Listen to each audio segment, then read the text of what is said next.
दिल्ली के जिस education model को लेकर पूरे देश में अरविंद केजरीवाल ने झूठ फैलाया, उसकी हवा तो एक न एक दिन निकलनी ही थी।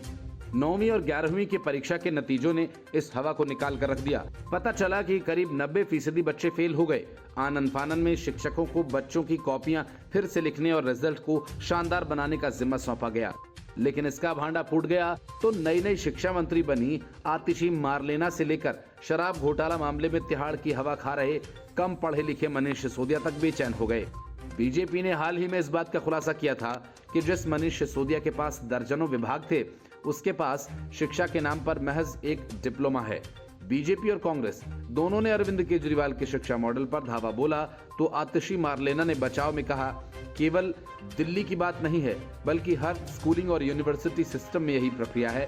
एग्जाम और कंपार्टमेंट एग्जाम के मार्क्स एक प्रक्रिया के तहत एक बार चेक किया जाता है। कहीं गलत मार्क्स तो अपलोड नहीं हो गए, कहीं प्रैक्टिकल के मार्क्स छूट तो नहीं गए, कहीं इंटरनल असेसमेंट के मार्क्स तो नहीं छूट गए।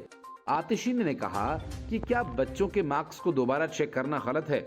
यदि अपलोड करने में कोई गलती हो गई तो क्या उसे ठीक करना गलत है? क्या बच्चों का कंपार्टमेंट का एग्जाम लेना गलत है? अगर ये सब चीजें गलत हैं तो फिर हम दोषी हैं। रीचेकिंग, कंपार्टमेंट, इंटरनल असेसमेंट में गलती, दोबारा मार्क्स की चेकिंग, ये सब तो होता ही है।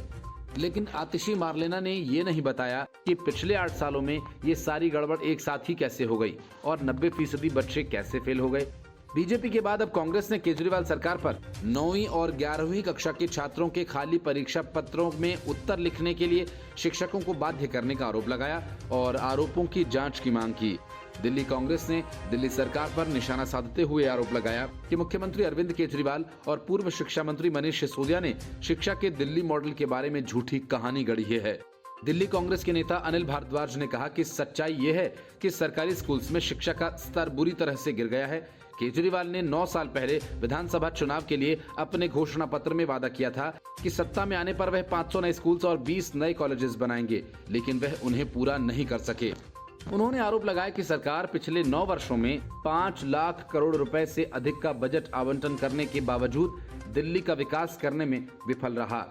इससे पहले दिल्ली बीजेपी नेताओं का आरोप कि दिल्ली के स्कूल्स में 90% बच्चे फेल हुए हैं। शिक्षा मंत्री आतिशी सिंह ने इस पर पलटवार करते हुए कहा था कि यदि उन्होंने आदेश पढ़ा होता तो उनको पता होता कि ये एक साधारण रीचेकिंग की प्रक्रिया है जो हर साल होती है। परीक्षा की प्रक्रिया में छात्रों के मार्क्स को कॉपी से रजिस्टर में दर्ज किया जाता है, उसके बाद रजिस्टर से ऑनलाइन अपलोड किए जाते हैं। Bureau report, news of India.